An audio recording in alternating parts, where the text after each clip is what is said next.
Chapter 1. Mary. 1 month prior, Chicago, 1884. Mary glanced toward the window as an uneasy feeling settled in her stomach. The sun was setting, sending rays of oranges and yellows dancing across the landscape like flickering flames. But it wasn't quite evening. The dreaded bell hadn't rung yet, so she hadn't missed her shift. But something felt amiss. She opened her door, being careful to open it slowly so that it wouldn't squeak, and scanned the hall. Nothing seemed off at first, but then she saw it. Elizabeth's door slightly ajar. No one left their door open upstairs. Well, no one except the working women. They had to leave their doors open for customers. But Elizabeth wasn't a working girl. She had shown up a few weeks ago claiming Jacob had tricked her father into giving him custody of her before he died. Mary hadn't doubted her story for a moment, as Jacob was ruthless and always got what he wanted. If he'd set his eyes on Elizabeth, he would have done anything to get her. She knew that from experience. She also knew that Elizabeth always shut her door. Their rooms were the only thing they could call their own, and the only time they could be completely alone. So if Elizabeth's door was open, something was going on.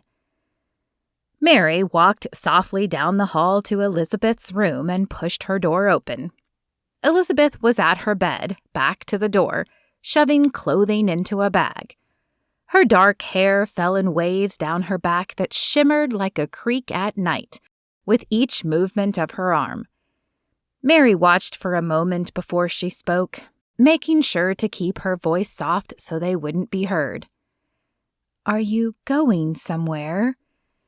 Elizabeth stilled and her body tensed.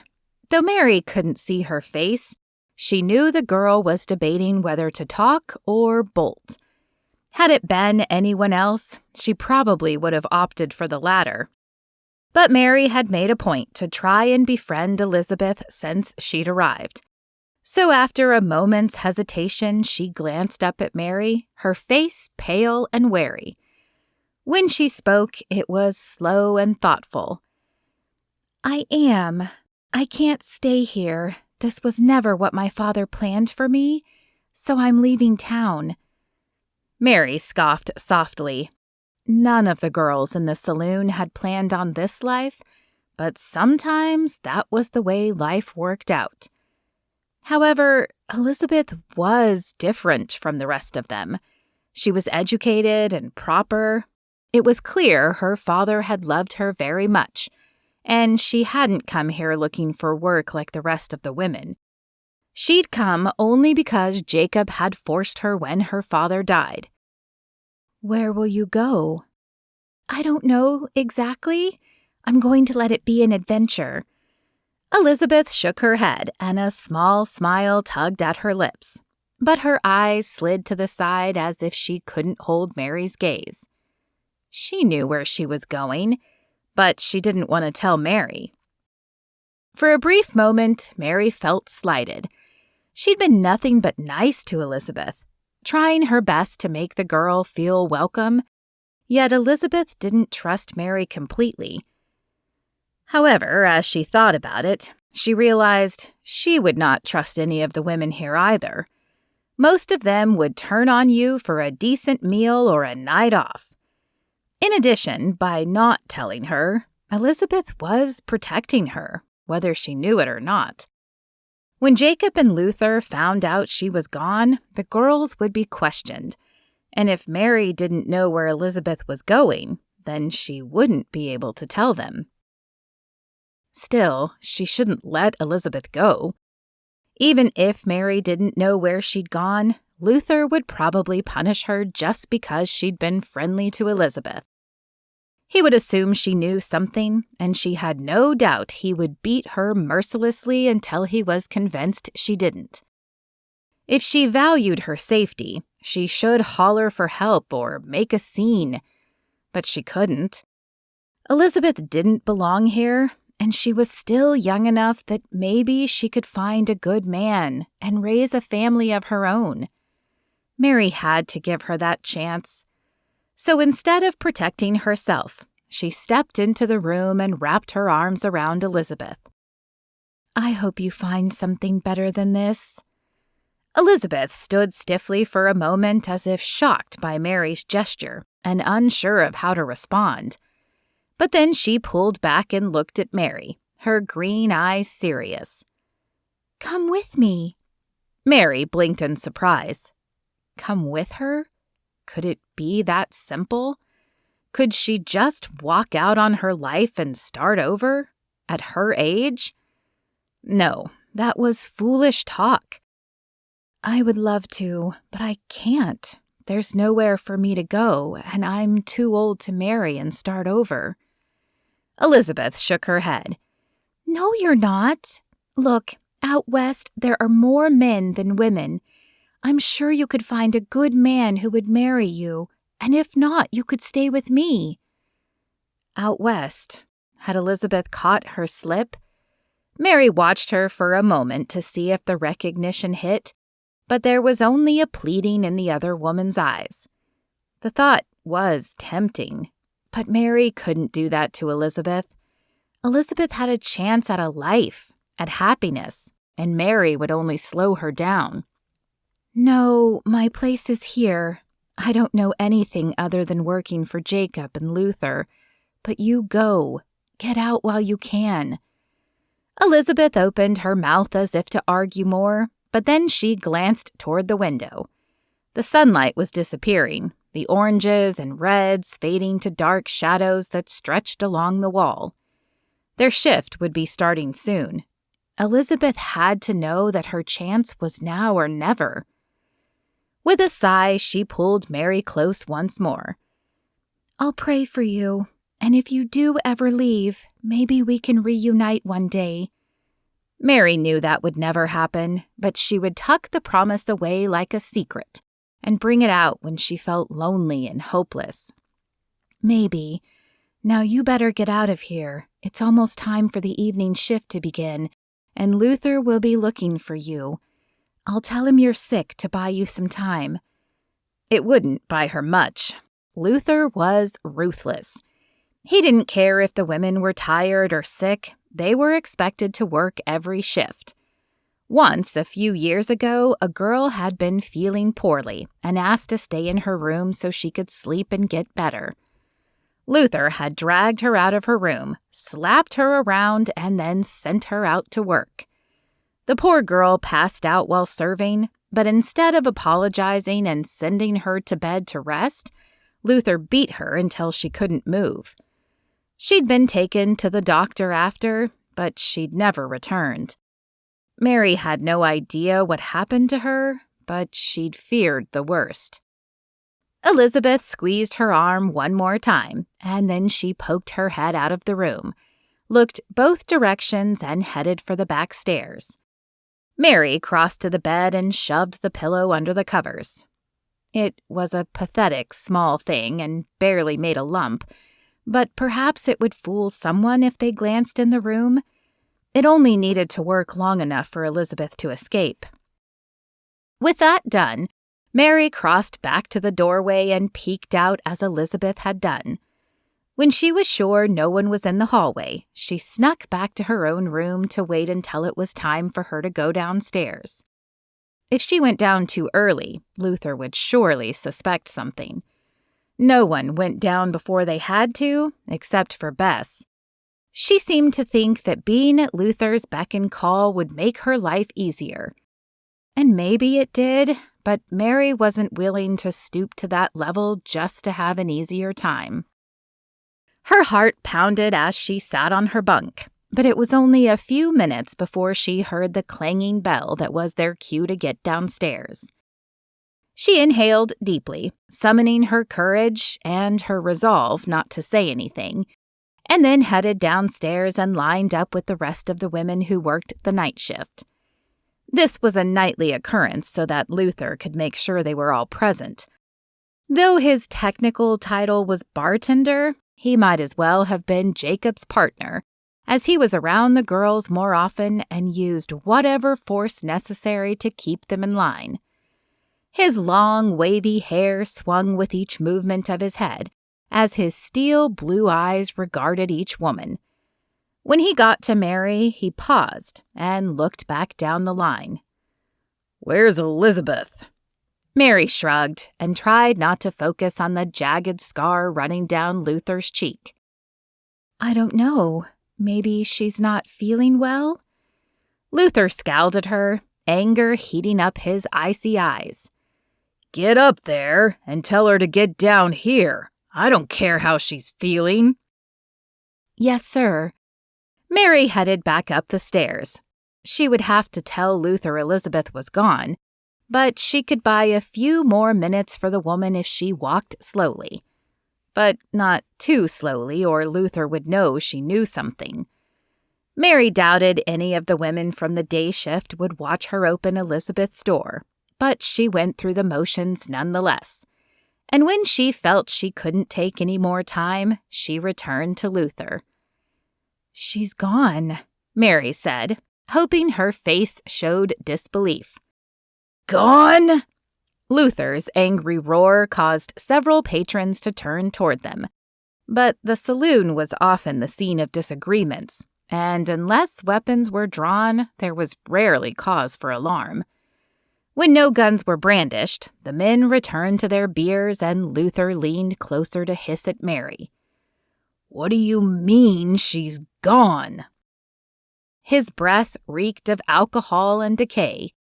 Mary dropped her eyes to the floor, trying to appear meek and hoping he wouldn't see the fear and knowledge in her eyes. "I checked her room, but all I saw was her pillow under her blanket." She chanced a glance up at him and then immediately dropped her eyes again. The fire that flamed in Luther's eyes was almost palpable, and Mary forced herself not to shrink back from it. "Who was the last person to see her?" "You're probably looking at her," Bess spoke up, her tone snide. "Mary adopted her like she was a lost puppy or something." She flashed Mary a condescending sneer. Mary lifted her eyes to glare at the woman. "Just because I treated her like a fellow human doesn't mean she confided in me. I only know that I saw her a few hours ago and she told me she wasn't feeling well. That's all I know." Luther's hand closed around her throat, and Mary gasped as his fingers pressed into her skin, cutting off her air. "You better be telling the truth, because if you're not—" He didn't finish the sentence, but the squeezing on Mary's throat informed her of what would happen. She would have to be careful, or she might end up dead. "All right, get to work," Luther hollered at them as he released Mary. "I'll let Jacob decide what to do with you when he gets back." As Mary made her way to the bar to get her assigned tables, Lucy, one of the older women, sidled up to her. Lucy was one of the nicer ones, even though she had been a working girl when she was younger.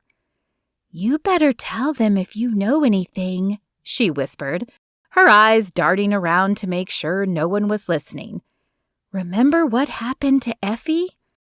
Effie had been the woman who never returned from the doctor's office, so Mary knew all too well what could happen when Luther or Jacob felt wronged. "I don't know anything," she said, trying to convince herself as well as Lucy.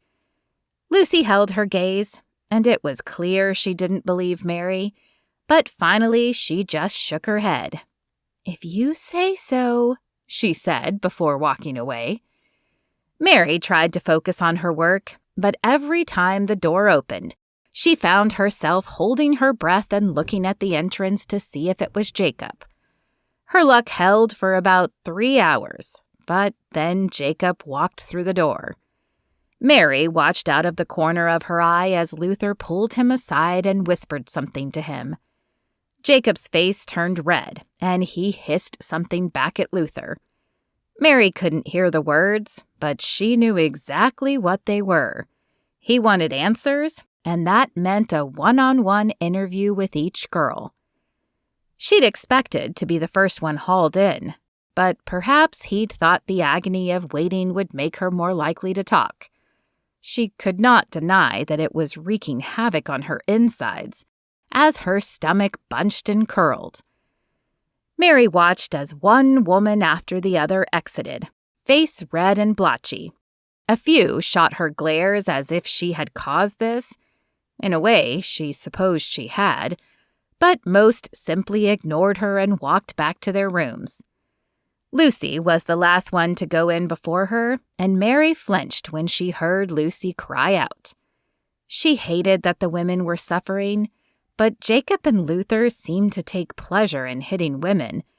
They'd been smacked around for breaking glasses and for being too slow. If it hadn't been for this, it would have been for something else. Maybe not tonight, but eventually. "He's ready for you," Lucy said as she exited, her face red and her eyes watery. It was clear that at least one of the men had used their hands to encourage her to speak, but Lucy hadn't known anything. How much harder would it be for her? Mary stepped into the office and tried to swallow her discomfort. She'd never liked this place, but now the fear and hatred hung like an invisible curtain in the air. "Ah, Miss Lockwood, so good of you to come forward." As if she'd had a choice. "Please sit."